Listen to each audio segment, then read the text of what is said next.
Так, ну что, уже 12 часов. Подождем еще пару минут и начнем. Скоро должен еще один студент присоединиться, он немного опаздывает. Спасибо, подождем. А запись потом можно как будет ее увидеть? Отличный вопрос. В первый раз записываю. Посмотрим, как это можно будет увидеть. Я разберусь. Но если не разберусь, то в любом случае я вам пришлю и презентацию, и свою почту в случае вопросов. Я думаю, мы разберемся, да, как-нибудь. Но, да, вот так.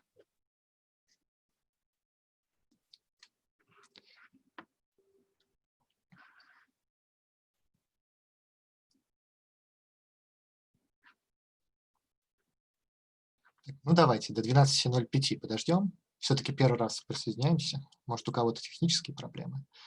И начнем.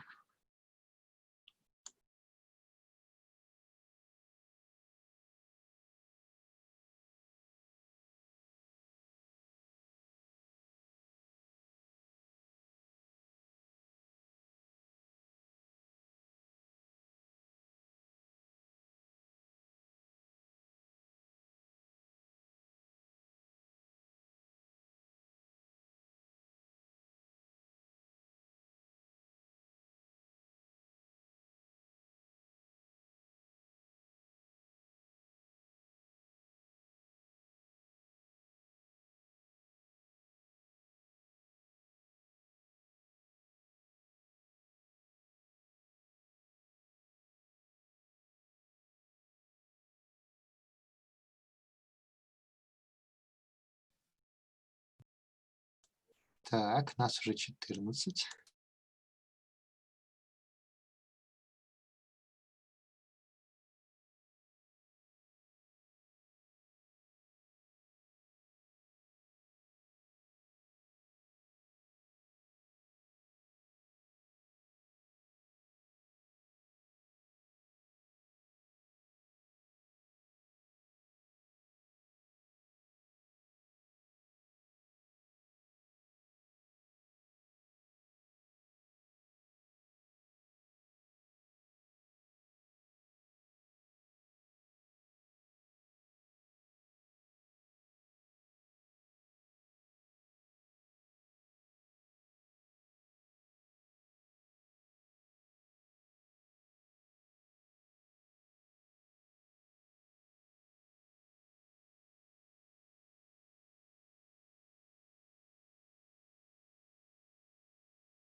Ну, пока мы дожидаем.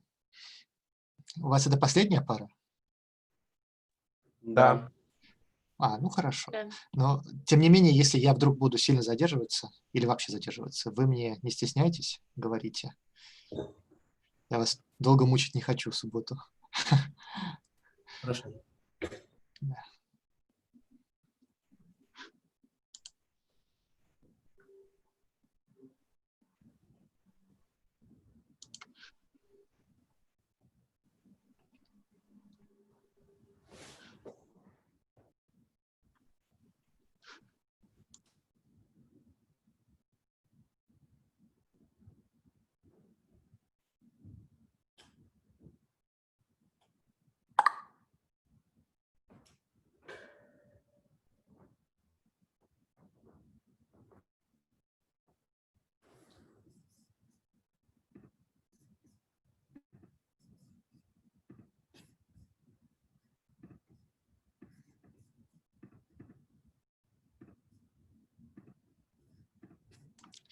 Ну все, пора. Давайте понемножку начинать. В любом случае, пока у нас будет начальное представление и бла-бла-бла, будет еще куча возможностей присоединиться. Значит, давайте начнем с организационного вопроса, я вам сейчас пришлю ссылку на небольшой опрос. В этом опросе вы можете выбрать, на каком языке мы будем с вами общаться. Соответственно, все анонимно. Мне просто интересно знать ваше мнение. И если большинство захочет говорить по-английски, мне глобально все равно. Я могу говорить на том, на том. Так что для лишней практики это было бы неплохо, но решать вам. Получили ссылку? Да, я уже даже ответила. О, отлично. Я вам даже сейчас покажу экран, когда наберутся голоса.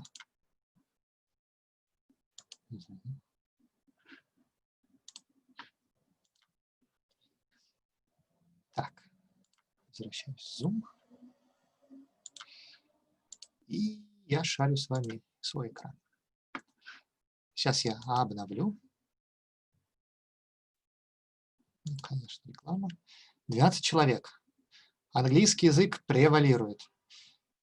Следовательно, давайте попробуем такой мод. Я буду говорить с вами по-английски, но я буду говорить медленно, плюс у меня, несомненно, есть акцент, поэтому вам будет меня понимать проще. А если что-то вдруг непонятно, то вы меня просто останавливаете, и я буду объяснять по-русски непонятный момент. Okay, does it work, this model for you? Yeah, I it imagine. does. I imagine, okay. That's very cool. Let's switch to the presentation then. So this is the first lecture, and let me first introduce myself. I imagine I have to stop translation for a second. Why? Because I can also start video, that you know also how I look like.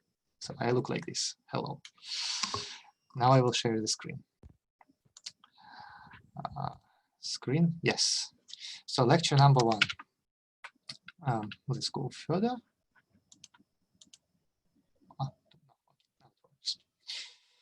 So just a little bit about myself, that you know a bit my background. So yeah, sorry, there's ambulance coming. Okay, yeah. So I finished Moscow Chemical Lyceum in 2010. Actually, there is a mistake. I started in 2009.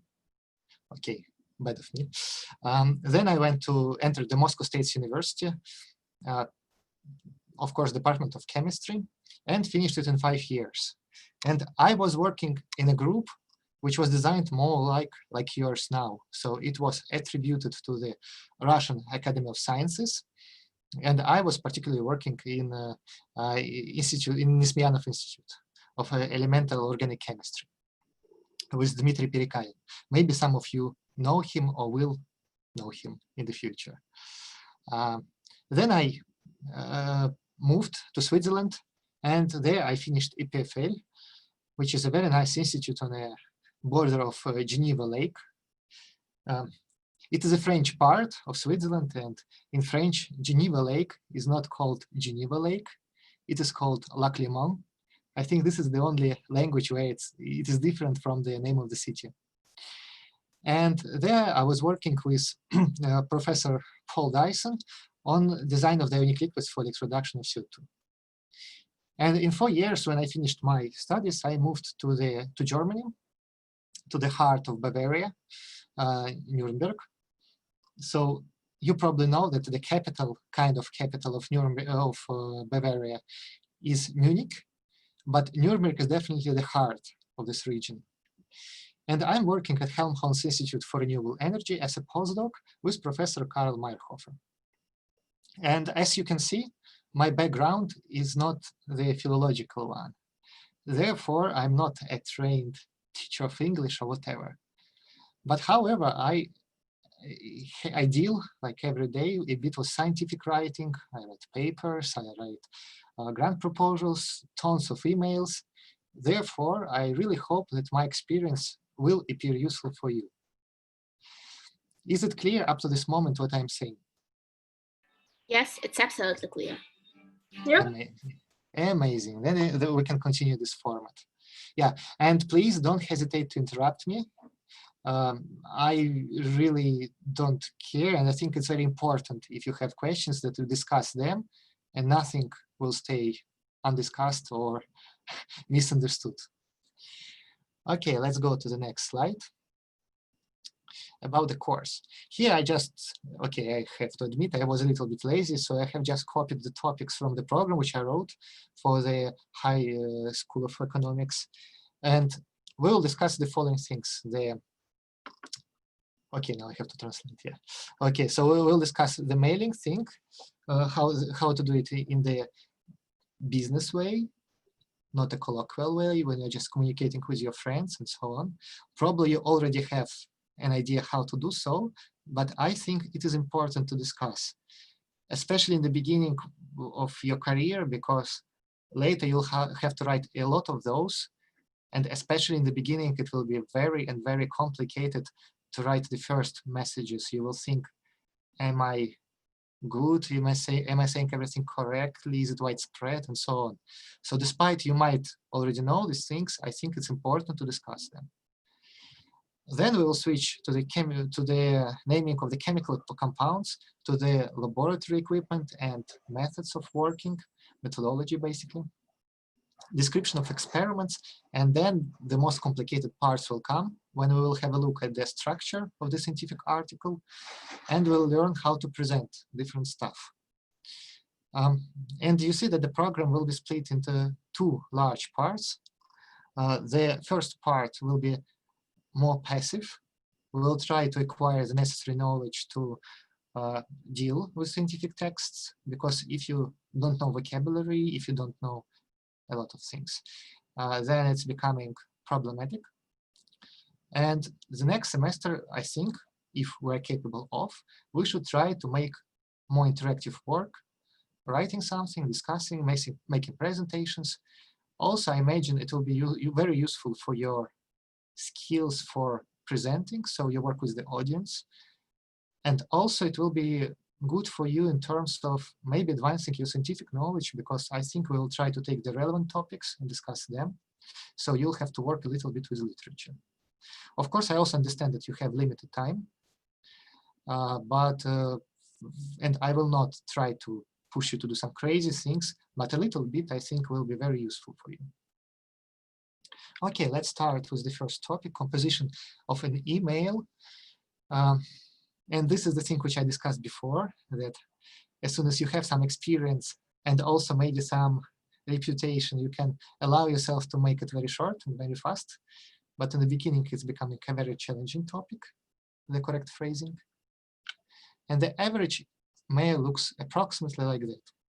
So of course, on the top, you have the person to whom you write, or if you got the message, so it will be the person from whom it came. CC, it's the copy of the message which was or will be delivered, the subject of the message. And I should stop on the subject. In fact, it is quite important to make the correct wording for the subject. First, it attracts attention of your reader, especially if you are writing, for example, you want to go on an exchange program to a professor, and he gets hundreds of emails per day. I'm not exaggerating, it's really hundreds. And he should notice your email. And then he should be interested with that. So the wording in the subject should be A, very clear, and B, it should allow a very quick search of the email in the flood of emails which is already there. Then we are coming to the structure of the message. So first you have to start with greetings. There are several ways how to introduce yourself, and some of them are more official, some are less. This we'll discuss. And then the most complicated part comes, which is body. You have to express your idea, but also this body will show you attitude to a subject, and not only to a subject, but also to a person to whom you write. So it's becoming increasingly important. And after that, you have to somehow finish, which is also sometimes a task, a special task, and sign the letter.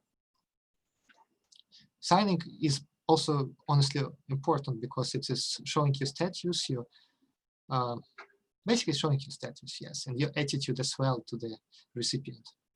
But anyway, for the paper mailing, the structure is more or less the same. So as soon as you know these things, you will easily write also the real paper mails. Okay, how we start the message? The most widespread and the most used greeting is like dear, and then it is followed by sir, madam, Mr., Miss, doctor, professor, whatever. For that, preferentially, you should know the status of your not opponent, of the person to whom you talk, to whom you address. So, sir, madam is very neutral. It's okay. Mr. and Miss is also good, but you should pay attention here to this Miss thing, because maybe at school you learned that you should address a married woman as Mrs. So there is R in between of M and S. And the younger, it depends, unmarried women are addressed as Miss. Recently, with these all gender things, and you are I'm absolutely sure you are aware of them, it became much less widespread practice. And not depending on the marital status of a woman, you should address her as Miss, so MS. Of course, if it makes it much easier if the person has an official title, like doctor or professor, but here you should be also careful. So especially if you're addressing a person who is still young, but he already achieved something, and it is your first message, you don't know each other, so there are no reasons to be too friendly, you probably should address him with his title, because otherwise you show a little bit of, I would say, disrespect or lack of knowledge about the person. So if he's a doctor, some people are very picky about that. I personally am not, I don't care. But some people are, and you should keep it in mind. You should write, dear doctor somebody. And later, if it goes well, you will switch to another model. If you have several people, several addressates to whom you write, you can address them as dear colleagues, dear all, dear everyone, or if there are few people, you can address them one by one. Dear Mr. 1, dear Miss 2, dear Professor, blah, blah, blah, and so on. Here, please, I mean, dear all is one of the most widespread, and dear colleagues, you can easily use it. Especially dear all you're using if you are addressing your own group, and there are a lot of people who know you and you know them. And dear colleagues is maybe a little bit too formal. It already sometimes becomes a bit ironic. So you can say just dear all. And not less official is to say good morning, good evening, though I almost never saw good day. So I think it's maybe better not to use that.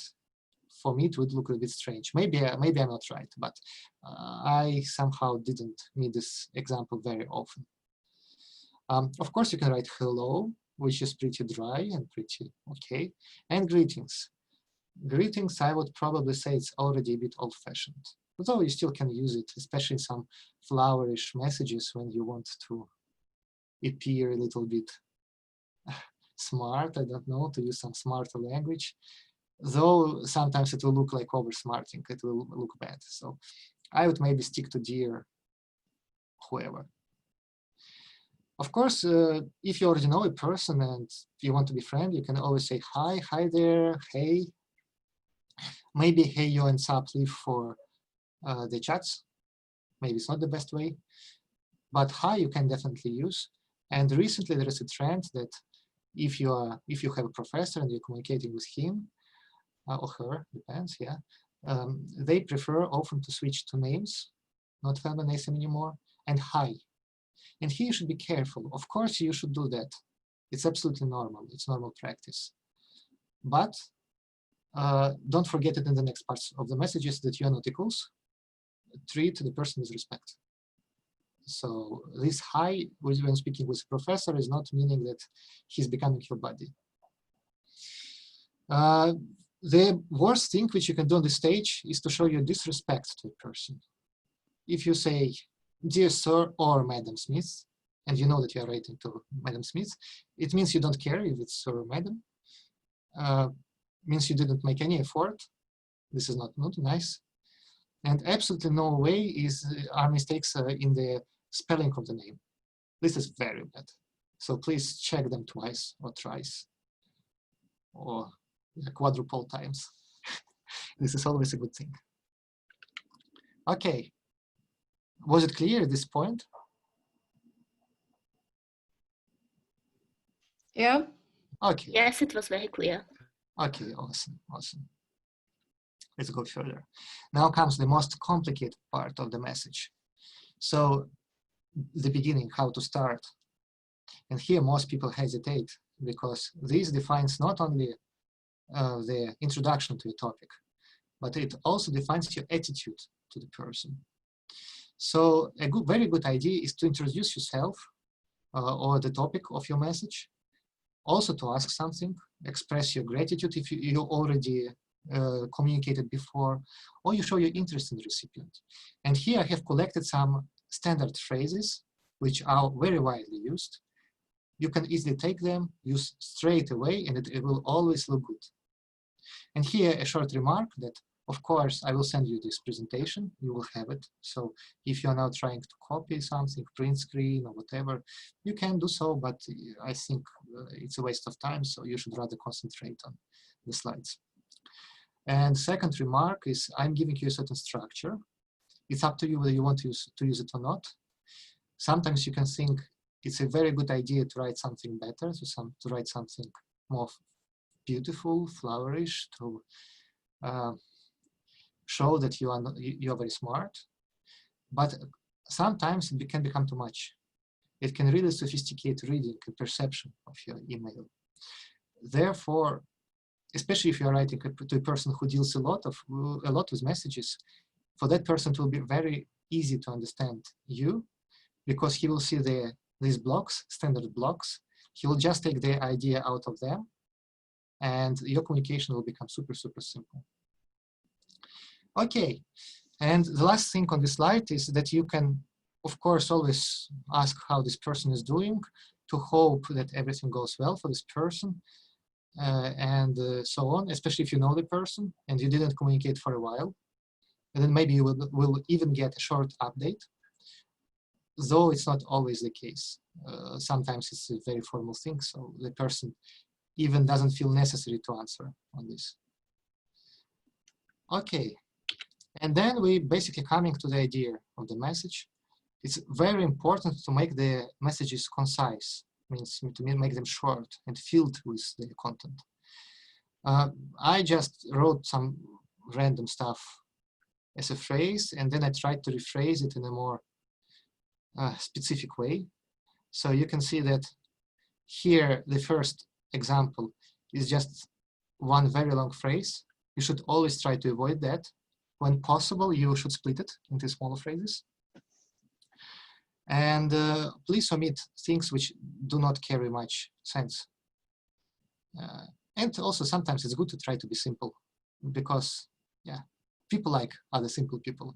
It's easy to communicate with them. So always keep this in mind and try to shorten the phrases and use simple vocabulary. Of course, unless you want to look more professional and it's very official message, then maybe you should try to involve a couple of good words. Also, which you will definitely use are the phrases, please find attached something, my CV, the files, whatever, attached here too. You can also use the word enclosed. And you can also write, instead of please find attached, you can always write it in more like less widespread name. I have enclosed these files for your consideration. Maybe it sounds a little bit more fancy because it's met a little bit less frequently. Therefore, it will show that you try to do a little bit of effort. And still it's a standard phrase, so it's good for perception. Then I will show again this slide because I think it's important. Try not to make your speech to flourish. Make it short. Then you have to finish somehow the letter. And there are different ways how you can do it, depending on your target or on what you want to express. So first, you can write looking forward to hearing from you, or to seeing you soon. To seeing you soon if you are really meeting a person. In that case, you should use this phrase. To hearing you soon, this is not just a polite phrase. If you or another person are writing this, it means you request an answer. It's very good to include this in your message if you're not sure whether the person will understand that the answer is required. At least sometimes the answer is needed to give you an idea that the person has obtained this message. If you don't care much, you can always say, please do not hesitate to contact me in case of further questions. Just polite, very nice, offer your help. Please let me know if you have any questions. Same. Thank you in advance and have a nice day. Is employed if you are asking the person to do something. Please contact me ASAP. This is already quite pressing. It means that you really need the person to answer and you need to do it fast because an urgent question is being solved. So, but yeah, these are the standard phrases. And here are some common acronyms which you can meet. For your information, very widespread. If the email, sometimes the people are a little bit lazy to write along, think that, you know, I learned a very interesting fact, you might be interested, so please have a look. You can always forward a message and write FYI, which means for information, and the person will just read the text below. Répondez s'il vous plaît. This is coming from French. As far as, of course, you can see this even on the, yeah, if you look on the phrase. It has accents, aigus, circumflex, the structure of the text, it's definitely French. But it's used very, much in other languages as well, in English particularly, yeah. This is more or less the same as please contact me ASAP or looking forward to hearing from you. ASAP, as soon as possible, that's clear. CC. This is interesting. You can, this is the copy of the messages which are coming also for other recipients. You can also refer to them. You can say that I have added a person CC, please address him in case of some questions. And CC means carbon copy. You will be very curious why it's carbon. Is there carbon? No, it's coming from history, of course. Because before, when you wanted to copy a message, you had to put a sheet of like graphite-based material. I don't know exactly what was that. Was it just a foil, or was it another paper with very rich layer of graphite? And then you're putting another sheet of paper under that one, and you were writing on the top. Like that, you could create not just the message which you are writing, but also immediately you create a copy of it. And this carbon copy you could send to another recipient. So this is from where CC is coming. NA, not applicable or not available. This is self-explanatory. If you don't have this piece of information, then you use this abbreviation, acronym, whatever. NRN, I would say it's much less spread. I never met it live, but I heard it exists. It means no response necessary. Usually, yeah, when you have automatically generated message, it's just written that this message was generated automatically, please do not bother to answer. But if you think that a person, you don't need the answer of a person, you're writing to a lot of people, and you're afraid that you will be flooded by the answers which are not really required, and people can answer just because they're polite. They can say, okay, I got the message, thank you. Then you can write NRN at the end of the message. Though maybe it's better to specify it more, because again, I never met this abbreviation in real practice. Maybe because I didn't participate in very mass things when no response is necessary. Postscriptum, you of course know, but I just decided to make the list more complete. And when you're writing to a person whom you already know, of course you can use abbreviations BTW, by the way, thanks, which can be written in two ways, no problem. Or you can write this @ symbol when you refer to somebody in the message. So for example, if you have a lot of recipients, for example, you have Bastian, Paul, Nikolai, whatever, you can always say, if you have a question to Paul, but you want everyone to see this question, you can write @Paul, then these double dots, and you can write your question. And this person will know that this question is addressed to him. This symbol is also very widely actually used in chemistry. You of course know it from emails, you know it from the attribution of the email box to the domain, right, @ something. But it is also used in chemistry for for example, when you are making immobilized materials, so for example, you have nanoparticles of nickel immobilized on carbon, you can always write nickel NPS, so nickel nanoparticles, then the symbol at and C carbon. And then everyone will understand that this is a supported material at something, yeah. And please don't use LOL, MAO, or OMG. These things are not good for almost any cases in mailing. In chats, of course, you're very welcome to do so. Signature, also important, because there are, of course, official ways, less official ways. Excuse me. So you can the best way is just to write best regards, most universal thing. Kind regards, sincerely yours. You can change the order of the words as well. This is all very widely used. You can also write with best wishes. This is amazing. Yeah, this is always good. And a bit less official is best regards, yours. This is probably the way to address a person whom you already know. And the friendly thing, if you're writing to your colleague who is at the same level as you, you can always write cheers, see you, yeah, see you then, and so on. For official mails, it's also a very good idea to include your large, nice signature. For example, I have just put mine on the right. You can see it's pretty standard.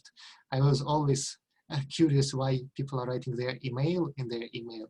It's kind of, yeah, strange. But anyway, it's done like that. So it provides some additional information for the recipient. It also gives a little bit of information about you, about your status, and so on. It's a good idea to include it anyway.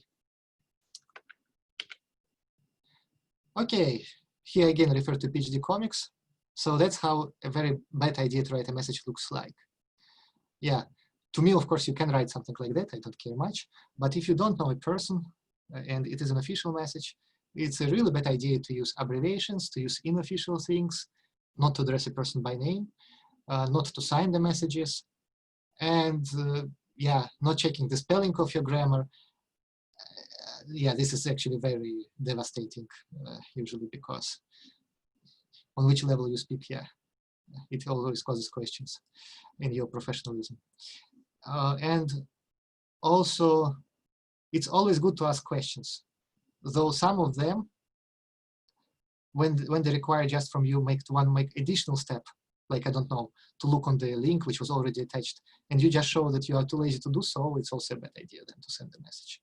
So maybe check twice the previous email, and then you will have an idea which information is provided, and you can start from this piece of information.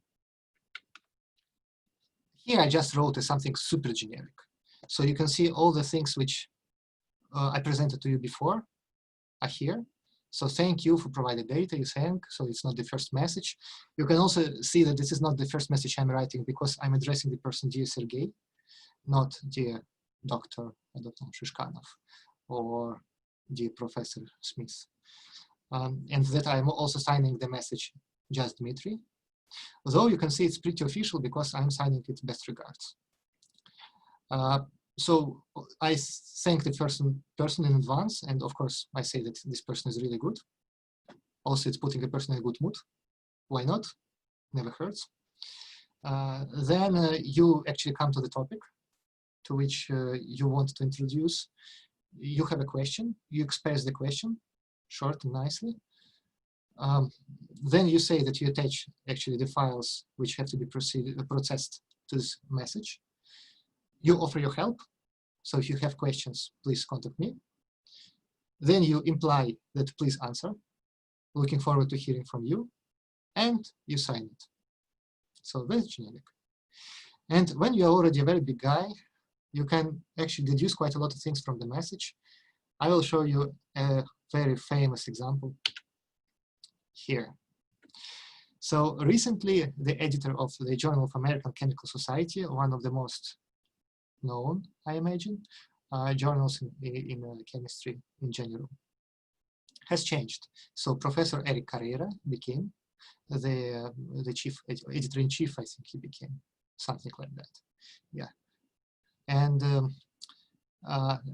you know, the style of working before and after, the rights of the students and so on, they were a little bit different now and then. And here you can see a perfect example of a message which has amazing form. It's very well written. It's delivering a very clear idea, but it's also amazingly arrogant. And let's see what exactly arrogant is in this message. First, Guido. So the professor is addressing a person without any salutations. He's just saying the name and then starts right away. That's already a bad sign, actually.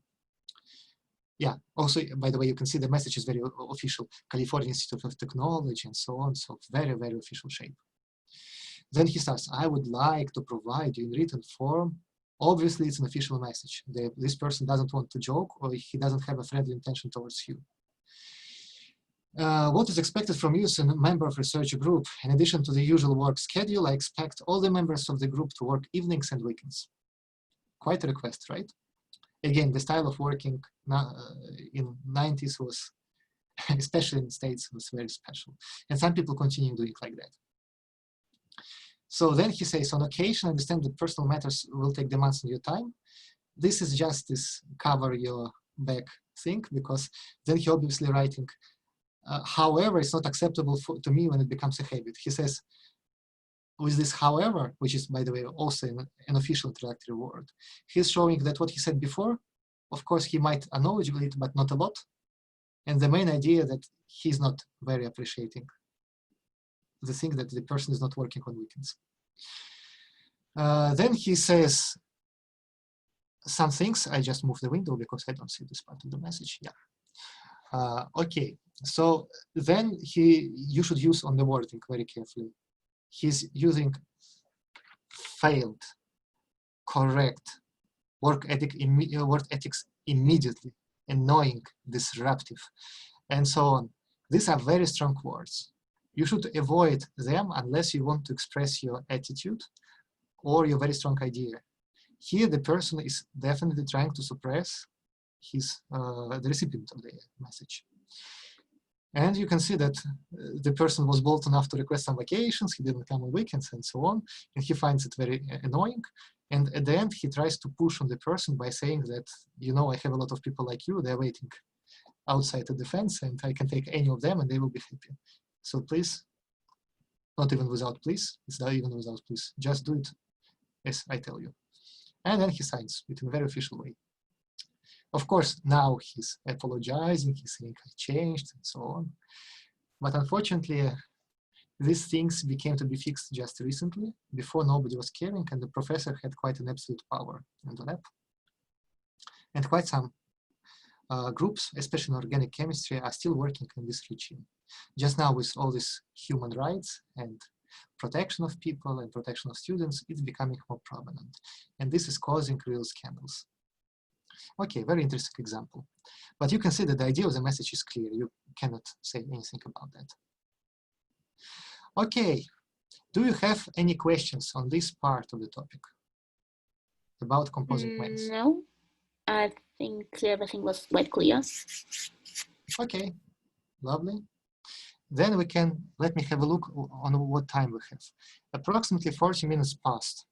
And maybe you want to visit the restroom, maybe to make a short break, make a coffee, tea, whatever you want. What do you think of that? We can make a very short break, like until 12:45, and then come back with the new forces. There aren't any breaks in higher school of economics. Excuse me, there are or there are not? There aren't any breaks like mid-class.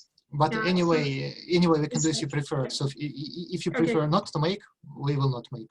It's up to you.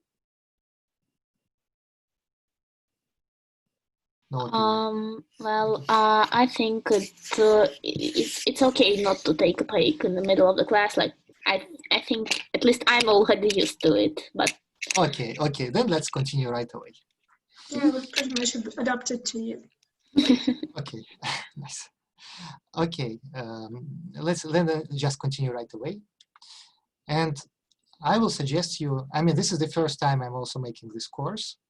So I'm very flexible in making, like creating different approaches for studying the scientific English. And I imagine you already have a certain level of the language. Moreover, you have classes.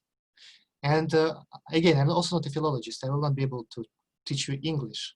We can just consider some aspects which are related to scientific work.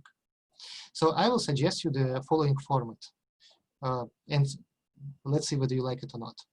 I will find some articles which, in my opinion, can be interesting, or they represent certain vocabulary which is very relevant. Then I will read this article with you. We will see some maybe common phrases and common expressions which I will underline, and maybe in online mode I will copy them to the presentation with maybe some explanations. And like that will form some basic expressions which are very widely used. And of course, the sooner, the more we will progress, the less these new phrases will meet. And I hope at a certain point we'll come at the point when, at a certain point we'll come to the point, of course. Yeah. So we'll come to the moment when you will already have a very nice basement to build your own text. Let's try to do it like that. So, but before we do so, I will make just a very short introduction to the naming, to the nomenclature of the chemical compounds. It will be very short because basically it's not something special. A lot of things are very similar to what you already know from Russian, especially if we speak about naming of organic compounds. So I just draw a generic structure, and you can see 5-hydroxyhexanone. It sounds very similar in both English and Russian, and it's following the recommendations of EU-PAC. So this is very simple, though there are some differences. For example, if you want to call these compounds the basic acids or very basic compounds, especially if you are not from the field which operates a lot with these compounds, you can name them just by letters. For example, HCl, H2SO4, and so on. Of course, you can also use the official names like hydrochloric acid or sulfuric acid, but naming by letters is also absolutely acceptable, and it is very widespread. Although if the compound is becoming less prominent, or if it is becoming large, so you have to say it in a more prolonged way, then it's a good idea to call it in official ways, like this potassium permanganate. I sometimes met, like my Indian colleagues were saying, kamenophore. It was very difficult to understand what they meant. So I think it's a bad practice to use it in less widespread examples. Of course. А в перманганате случайно не G должна быть буква? Yeah, I made a typo. Amazing. Permanganate. Sorry. Of course. The picture popped up at the very, like, it was a good moment for the picture to pop up. Yeah. Excellent work. So permanganate. Thank you. Sometimes I'm not very careful. And also, I think from a certain point, when you see these names a lot, you already automatically read them without really reading what is written. Okay, yeah, potassium permanganate. Also, there are some things which have very trivial names. Like, for example, for sodium chloride, for this saturated solution, people are just saying brine. And first time you see that, you wondering which brine, who's brine, which relation, why should I wash something with brine? Why do you need a sense of help of brine to wash something? No, this is saturated solution of sodium chloride. So to some things, you just have to be used. Also some funny things, sometimes though in general, the nomenclature is similar, the endings of some words are different. For example, benzol, toluol, xylol, in English will be benzene, toluene, and last word, xylene. It's not xylene or xylene, it's xylene. And it is the same with all the words which have this XY in the beginning. For example, for sugars, carbohydrates, of course, I mean, there is xylose, so xyloza in Russian. It's also written xy. Very interesting moment, yeah, I think. let's imagine you need to name a chemical compound and you really have no idea, or you want to confirm your idea how to do so. You have two very helpful things. One is ChemDraw. Basically, I'm pretty sure you know this software already, or the Sigma Aldrich catalog. Let's have a look first at the ChemDraw. Oh. You know it, right? You should. Yeah, but like, I think the automatical naming isn't available in the earlier versions. For example, I have ChemDraw 15, and I'm pretty sure it doesn't have it. Are you sure? Because, okay, maybe it's true. I don't know. But, but maybe check, because I know it already for a while. So, of course, I have the most recent version. Which one? One of the most recent, at least. Yeah. It's 16, so. But anyway, try to go to structure and convert structure to name. So it will give you a very clear idea of how the compound is called from the opinion of EUPUB. Another option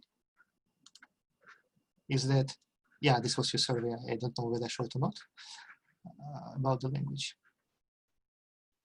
Okay, presentation. But okay, it's also saved from previous. Okay, whatever.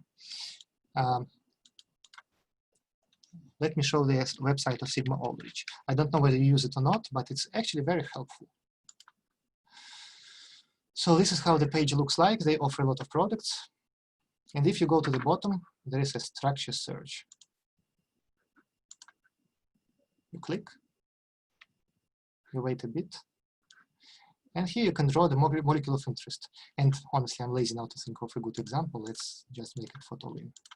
So for example, you know that it is called methylbenzene, but you expect that there is a trivial name for this compound, and it's very widespread. Sorry that it is in German. It's just because I have German localization, of course.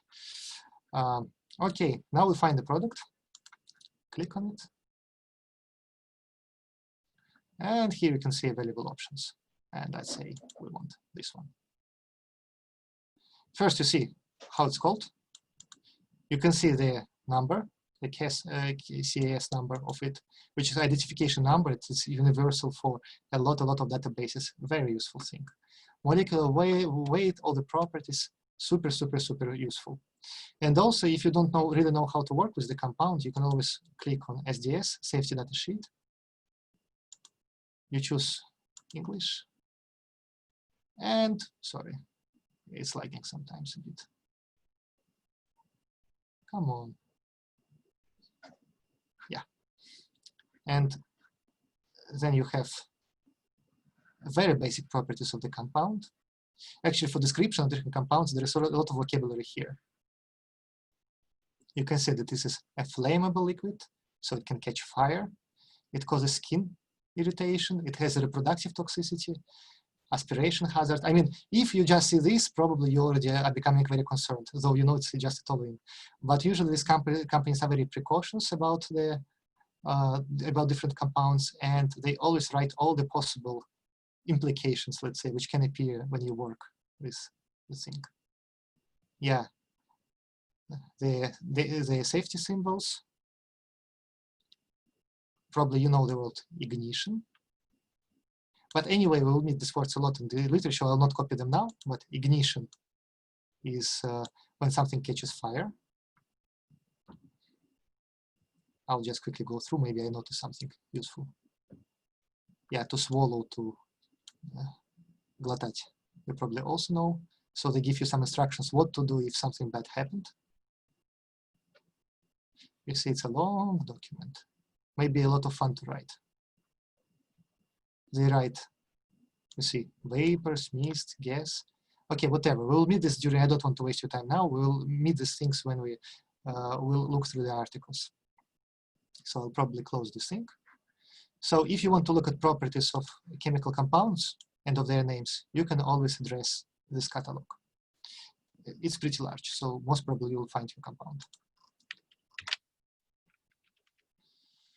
And And yeah, now I'm coming to the point which we discussed before, that we will open a certain article and we'll have a look.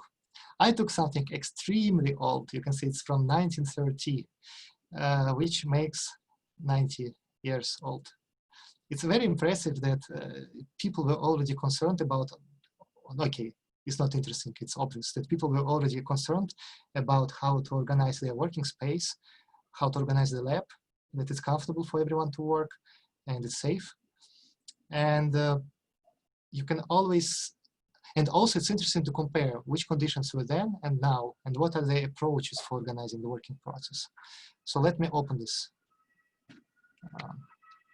article. So here, laboratory equipment and laboratory instruction. I can also amplify it. No, it's better maybe like this. You see it, right?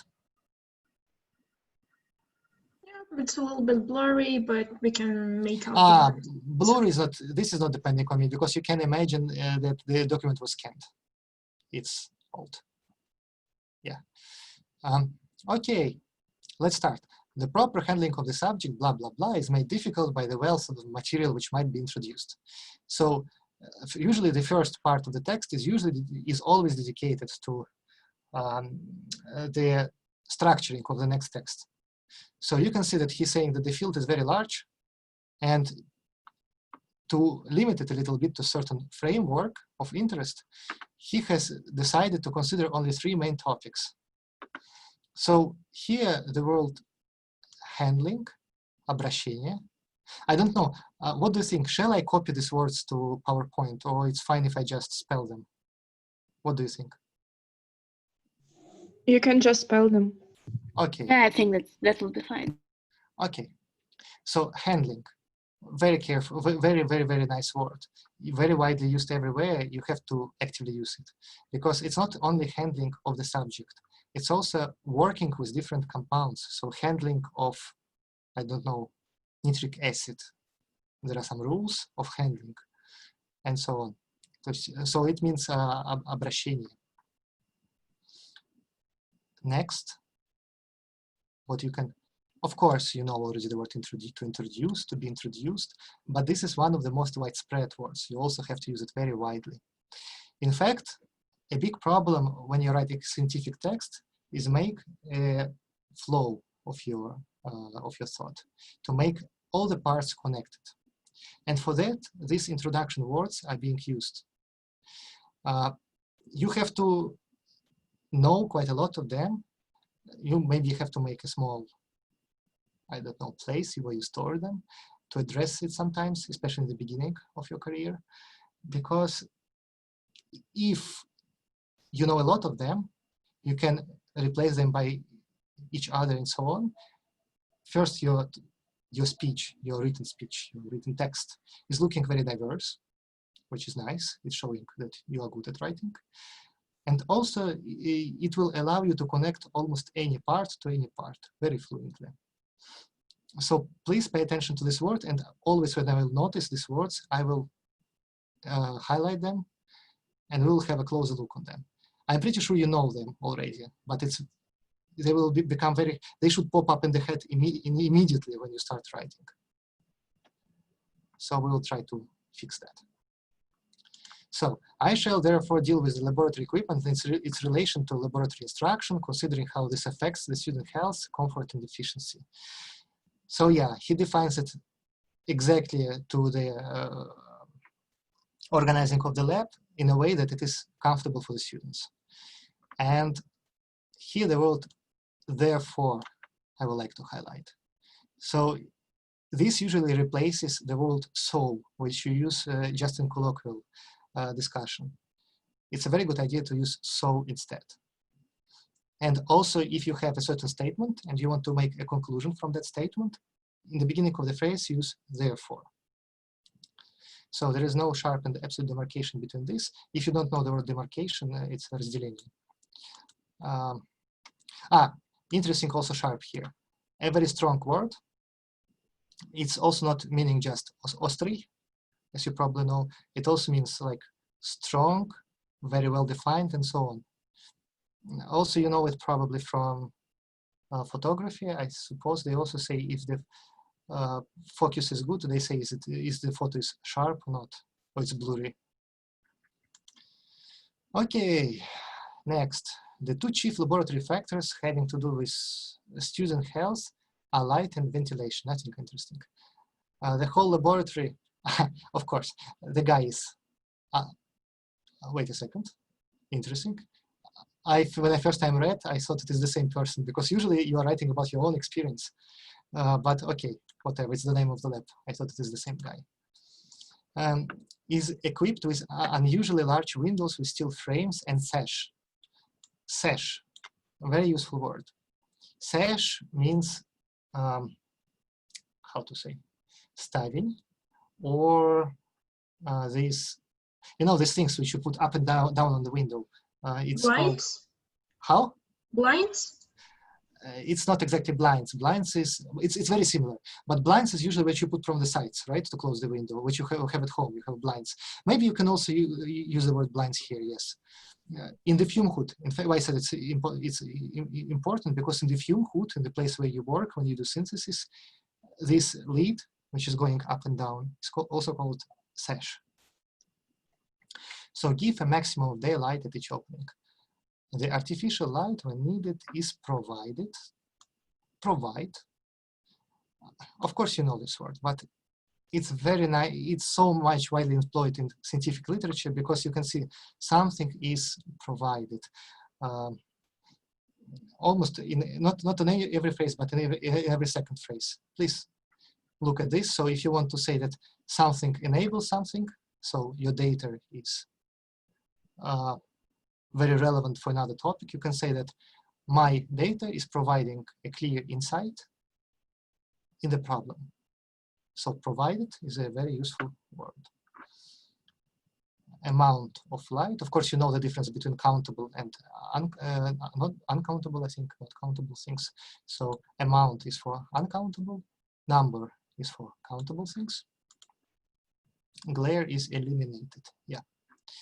Eye strain and consequent headache may be avoided by this means. Consequent. Consequently, again, for the flow of the text, one is flowing from another one, you use the word consequently. So it actually can replace the therefore in some cases. You can consider it as a synonym. In all the balance room, the lighting is of the indirect cove type, which produces a minimum of shadows. Balance. First time we meet something entirely chemical. This is the word balance. It means VC in Russian. The same balances which are using for scaling your compounds in the lab.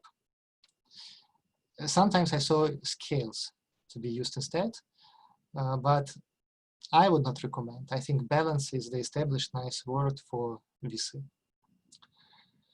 The lighting is in the ray-covered type, which produces a minimum of shadows. Yeah, okay, nothing special here.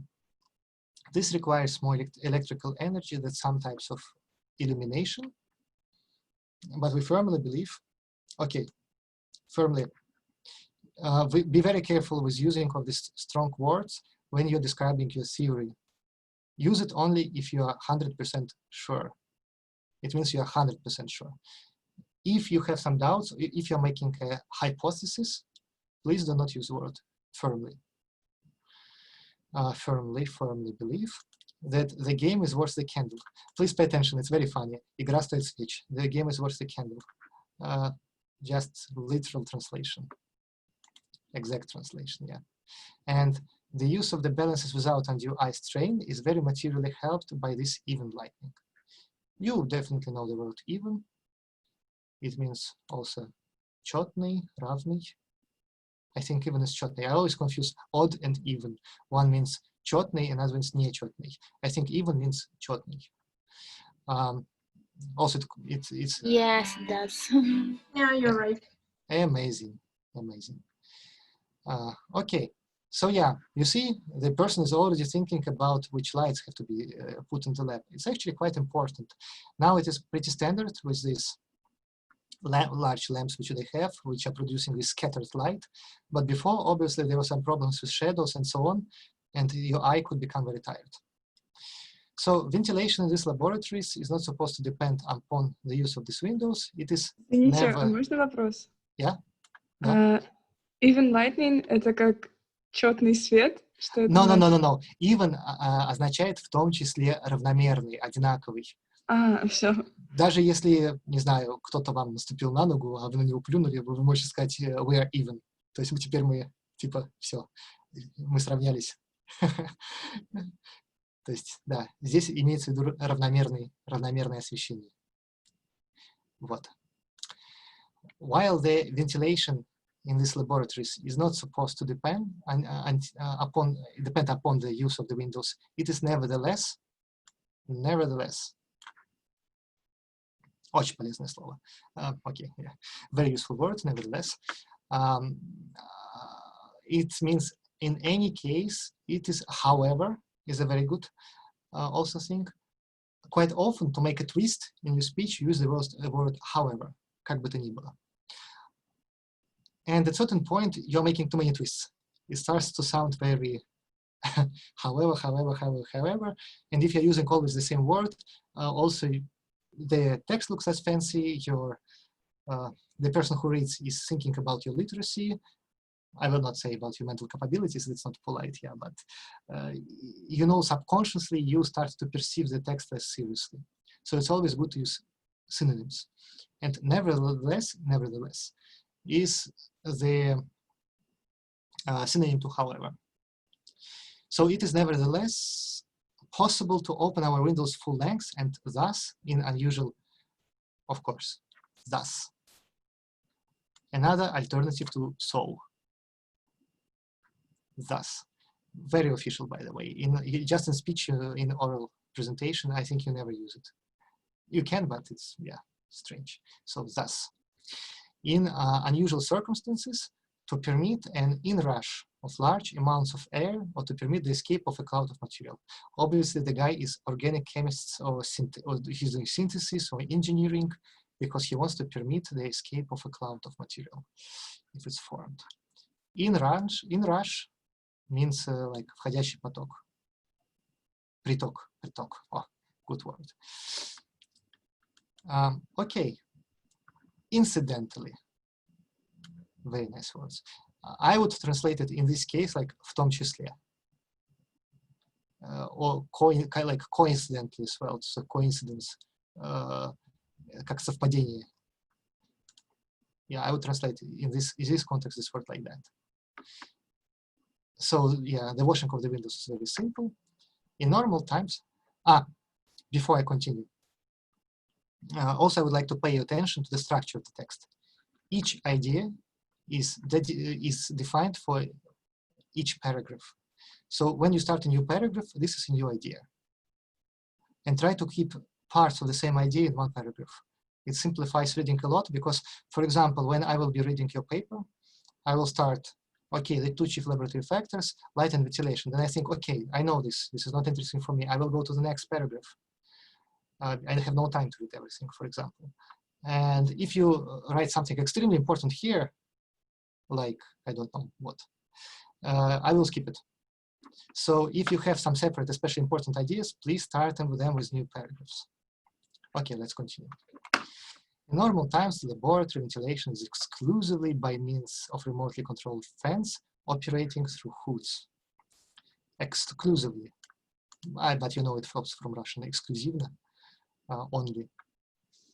But try to remember these words because only, exclusively sounds more fancy, so it's nice. Laboratory ventilation by means of was also used before. It means при помощи, by means of something. Actually, sometimes you can omit the means. So you can also say by remotely controlled fans. By means of, it's making the speech a little bit more fancy, let's say. But I personally prefer to look at, when I write a text, I prefer to look at the wording, and if I see that something is not necessary for understanding and can be just deleted, I just delete it. Okay, remotely controlled fans operating through hoods. So hoods is same as fume hoods, the place where you work when you're doing synthesis, тяга, вытяжка. Because maybe you know the words hoods are like from capuchon, the little red hood, or whatever it's called in English. I think something hoods, but it's definitely hood. Yeah, in French, petit chaperon rouge. So, and actually also chaperon, it's very similar to what is used in French, it's chapelle. So everyone has this idea to compare it not with the ability of the thing to suck gases and air, but it's about how it looks like. So it looks like a cap, hood. These are arranged in small banks or as individual units, depending on, upon the laboratory. Depending on, prepositions are important, upon, because depending on or upon. And thus, when a small section is meeting in a large laboratory, all the fans need not to be put in operation, which of course reduces the operating expense. So he's just basically saying that sometimes you can switch off some of the hoods to save some. Can you repeat, please, what's the difference between depending upon and depending on? No difference. You can use both. Okay. No, yeah. Upon, I would say a little bit more old-fashioned, but you can use. There is no basic difference. Okay. Reduces the operating expense. Expense, of course, you also know,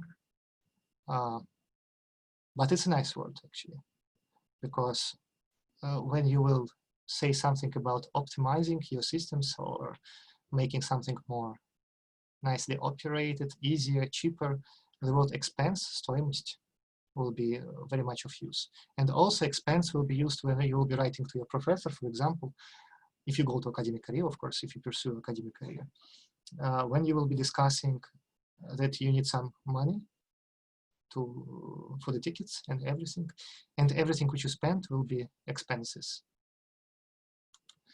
The hoods in the elementary laboratory and in the analytical laboratories are of the end, are of the end desk type with ample provision for the removal of heavy fumes at the desk level and for elimination of lighter materials and hot gases through openings provided on the top.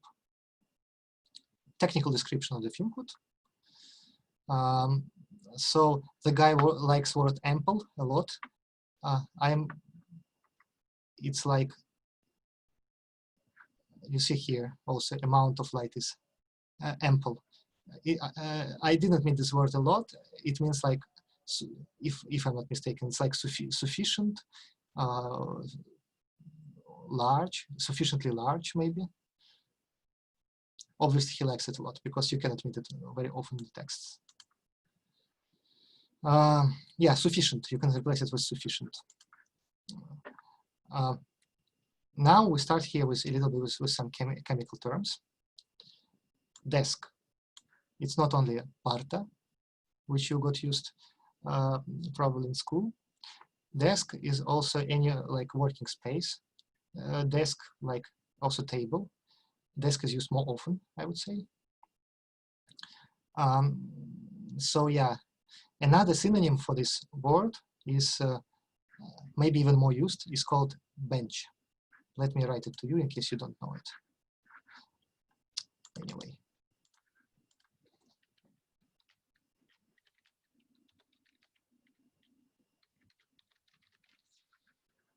It looks like this. Actually, I don't even remember how it's called in Russian, but these are these places in the middle of the lab, these tables where you can put your stuff and where the equipment can be placed.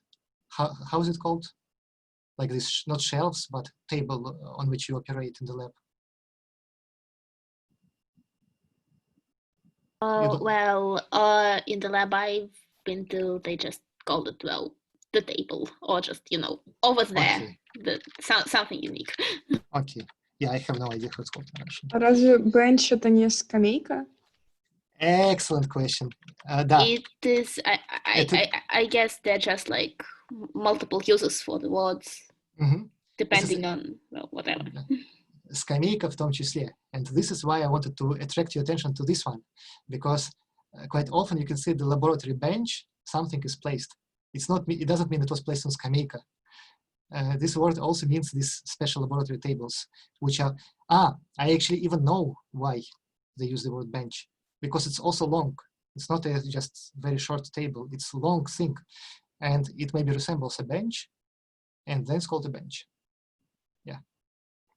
Well, for example, there is a thing which is called, you know, NMR, right? Nuclear magnetic resonance. Yeah. Okay.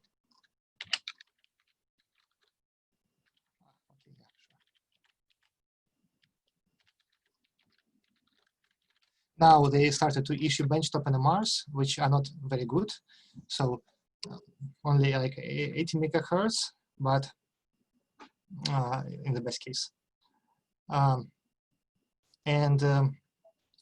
This benchtop NMR is, you can see the word is formed from bench, top. Because usually I imagine you saw NMR, EMR, прибор. It looks like a, I don't know, a barrel, which is staying somewhere. It has to be refilled with liquid helium and liquid nitrogen. And it's taking quite some space, especially considering the field around. So you should not, of course it's shielded, especially for modern devices, but you should not approach it if you have heart stimulators, if you have some credit cards in your pockets and so on. Benchtop NMR is different. It's not, why it is so complicated? Usually because for superconductivity, you need to cool it efficiently. And this requires these large dewars and everything. For benchtop NMR, they are not making it with supercooling. They're just using very strong magnets. So these benchtop NMRs are not depending on the supply of helium or on the supply of nitrogen. But of course, the resolution power is not very strong. And you see it's called benchtop. It's a small machine, you can put it on the top of the bench. Okay, we switch back. Desk type with sample provision, desk with this, fumes, pары. I don't know whether you know or not, pары, fumes. Also, you know the word fumigator, I imagine. It's coming from there. Elimination, yeah, of course you know the word, especially from computer games if you played. Hot gases through openings provided on the top. Okay, nothing special. Great care was taken to provide abundant, very important word, because it's used not only to express your idea, but also in theory. Abundancy, like распространенность. In physical chemistry, if you are speaking about abundancy of different energy levels, it means заселенность уровней, if I'm not mistaken. Yeah, I'm not from the field. Now I had some doubts. Okay, I think this is about it, but abundant is a very useful word. To make certain the complete replacement of laboratory air at short intervals, so the unpleasant odors, odor is smell, запах. Noxious is like unpleasant, toxic, and so on. Fumes do not accumulate about, oh, that's actually very interesting. This I never saw. This is old-fashioned. Obviously, the article is old. Accumulate about the students, because I would use around or something. Yeah, keyword accumulate is useful. Аккумулироваться. Okay, you know it from English. Yeah. Emergency, always good to know this word, because emergency exits, emergency kits. In the labs, for lab security, it's the very basic thing. And even if you know this word, I have to repeat it. Emergency, I'm starting to forget Russian. Чрезвычайная ситуация is called emergency. Such, for example, as a benzene fire on a student's desk. You can see they were still working with benzenes. Now it's difficult to buy. I mean, you have to buy and you have to sign some things. Before it was, you can see a very widespread thing. Benzene, benzol on a student's desk. A push-pull fan. set in the wall and opening directly to the outside air can be called into use. То есть на крайний случай у них есть специальный фен, не фен, как это называется, вентилятор. Фен is вентилятор, который закреплен в стене и напрямую может высасывать все наружу. И он может быть использован, called into use. Okay, so here, what is interesting, I wanted to attract your attention to something. Push-pull. Push-pull, тяни-толкай. Also a very widespread thing in chemistry, because there are some push-pull effects for organic chemistry when one group is donating electron density, another one is accepting electron density. So this effect is called push-pull as well. So you will need that.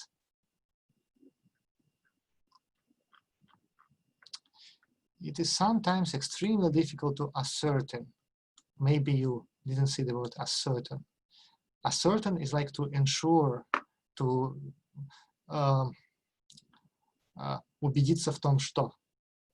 Just where matters affecting health are to be dropped, and those affecting comfort, only or chiefly are to be introduced. So he's saying, where is this border between the comfort and safety? But here the word affect is good, because in some cases you will be keen to use the word effect with E. It is also possible. And I think this word is also existing like a verb. But affect is more like fancy, widespread, and well-known thing. So you affect something, you influence something. Оказывать эффект. Temperature and humidity, влажность, term, come in this category. The laboratory temperatures are maintained at a desirable point by drawing all air which passes through them by means of transoms and louvers in the doors from the corridors where the temperature is automatically controlled. Okay, here I don't know what are transoms and louvers. This is all very old-fashioned. I imagine these are some openings, like ventilation openings, according to the context of the phrase. Desirable, желательный. To draw the air is like to suck the air. And again, he's using by means of. So this means is a very useful посредством, by the means of. There's plenty of air circulating. We have it throughout our laboratories. We feel that not only in the laboratory air clean and reasonably evenly tempered. Tempered is like, you know, when you have tempered temperature, it means it's moderate and it's good distributed. So like, I would translate it like взвешенный, подобранный. So yeah. Also, I think tempered is employed in other contexts when you have something which is as well tuned as it should be. So this is tempered. Okay. But the humidity is at least generally no worse than that in the air outside of the building. Actually, humidity is a big problem nowadays. Not nowadays, it's always a big problem in the lab. Because if the air is too dry, it becomes difficult to breathe. If it's too humid, then the temperature effects are very much exaggerated. When it's hot, you're feeling very hot. When it's cold, you feel very cold. So there should be balance. And also when you're working with systems which are colder than the air around, it is causing condensation of water. And in some cases, it's becoming very, very, very not nice. So you have massive condensation, the water is flooding everywhere. Sometimes it's even making puddles, puddle лужа, everywhere. And the worst thing, if we're using a silicon bath to heat something, so the liquid is at 200-300 degrees, and then some water droplets are getting inside. You can imagine which effect it's causing. You have oil spills everywhere. So humidity is something which is important to control as well. Okay, army examination. To indicate that, как индикатор, показывать. that flat feet were unusually common among Americans. And therefore, so students who may or may not be afflicted in this way should not, we feel, be asked to stand for a period of 3 or 4 hours on absolutely unyielding floors. Okay. So what is here related to our topic? Yeah, basically I'm saying these problems, flat feet, ploscostopia, and the people should not stand for too long because it's bad for the spine. Yeah, I also don't see something interesting here. Our laboratories with DF4 provided with floors, he likes DF4, you can use, provided with floors of the mastic type, which, while not actually soft, are yet more resilient than cement and more easily cared for and cleaned than wood. Yeah. So resilient, I think it means when it is, it means like stability. Just a second. Cement, it absorbs a lot of stuff. So if you drop something on cement, it also crashes very easily. It creates a lot of dust. And also it is, yeah, hard, but it's brittle. In this context, if I'm not mistaken, resilient means that it can resist to different conditions. So more stable. Cement, yeah. Okay. This is a quite long, I just see that the time is over if I'm not mistaken, right? And I promised not to keep you very long. Let me see what Yeah, yeah, there is a lot of stuff left. So what I will do, I will send you the article. For the next time, I will also have a look once more to see some keywords, maybe with some paragraphs which are not interesting anymore, or we can skip. And next time we will also switch to a more interesting article, in my opinion, because this is about the basic environment in the lab, the fume hoods, the cupboards, basic equipment. And then we'll start to discuss really chemistry.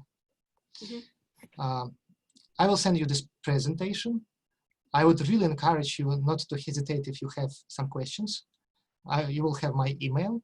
Actually, I can also write it. You will get a message from me, but I can also write it here. Just let me stop sharing the screen. Okay.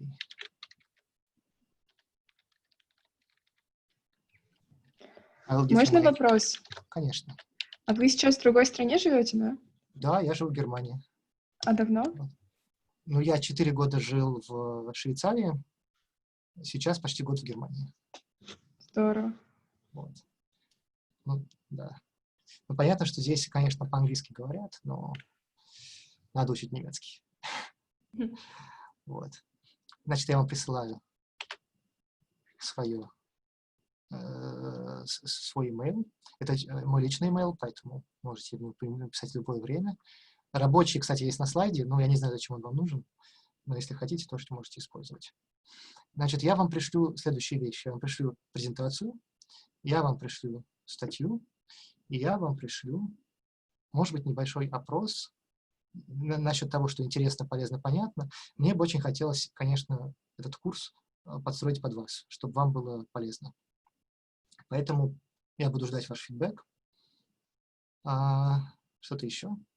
Да, вроде бы нет. Да, в общем, спасибо за внимание и до следующей субботы. For the lesson. See you. Спасибо. Goodbye. Спасибо, до свидания. До свидания.